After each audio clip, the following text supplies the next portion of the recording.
కార్తీక కథలు కావచ్చు, పురాణాలు కావచ్చు, చదివేటప్పుడు ఎటువంటి నియమాలు పాటించాలి? అదేవిధంగా ఎవరైనా చదవచ్చు అని అంటారా? ఎవ్వరైనా చదవచ్చమ్మా. దీనికి అసలు వీళ్ళు వాళ్ళు వర్ణము గోత్రము కులము ఏమి లేదు, అందరూ చదవాల్సినటువంటిది కార్తీక పురాణం.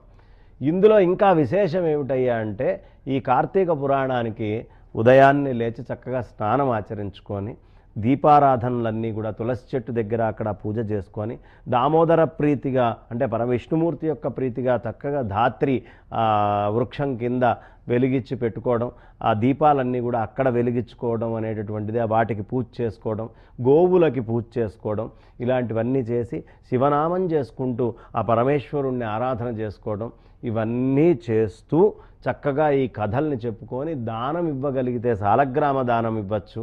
సాలగ్రామ దానం ఇవ్వలేనటువంటి వాళ్ళు ఇంకొక రకమైనటువంటి ఆ అద్భుతమైన బిల్వపత్రాలు అవన్నీ తీసుకొని వెళ్ళి గుళ్ళో ఇవ్వచ్చు. బ్రాహ్మడికి వస్త్రదానాదులు చేయొచ్చు, లేదు అన్నదానాదులు చేయొచ్చు.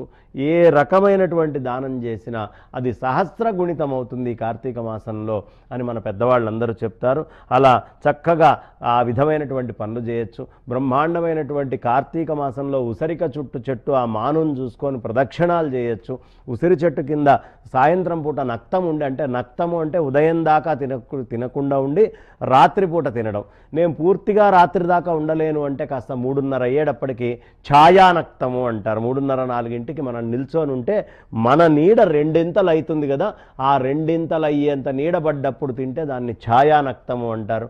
ఇలా రకరకాలైనటువంటి నక్తాలు చెప్పారు. ఇవన్నీ ఆచరించుకుంటూ కథల్ని గనక మనం విన్నట్టయితే జన్మకి ఖచ్చితంగా ఒక్కరోజైనా సరే ఈ విధంగా పద్ధతి ప్రకారం ఉంటే ఆ పుణ్యము అపరిమితమైనటువంటి ఫలాన్ని మనకిచ్చి మనల్ని తరింపజేస్తుంది అని ధర్మశాస్త్రాలు పురాణాలు ఇవన్నీ ఘోషిస్తూ గట్టిగా చెప్తున్నాయి. కాబట్టి ఈ సదాచారాన్ని సత్ప్రవర్తనని మనస్సుని నిర్మలంగా ఉంచుకోవటం, కుట్రలు కుతంత్రాలు చేయకుండా దూరంగా ఉంచుకొని పవిత్రంగా కాపాడుకోవడం లాంటి పనులని ఈ కార్తీక మాసం నుంచి ఆరంభం చేసి చేయాలి. అందుకనే దీక్షలన్నీ ఈ మాసంలో చెప్తారు.